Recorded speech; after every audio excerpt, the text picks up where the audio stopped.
Corsair QL Series RGB fans give your PC spectacular lighting from any angle. QL Series fans have 34 LEDs in each fan across 4 distinct light loops.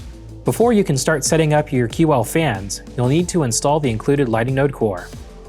Mount the Lighting Node core to your chassis and connect your QL fans in sequential order starting with port 1. Connect the USB cable to an available motherboard header. Connect the Lighting Node core to SATA power. Launch Corsair iCUE and click on the tile for the Lighting Node core. Click on Lighting Setup and select the fan type and number of fans using the drop-down menu.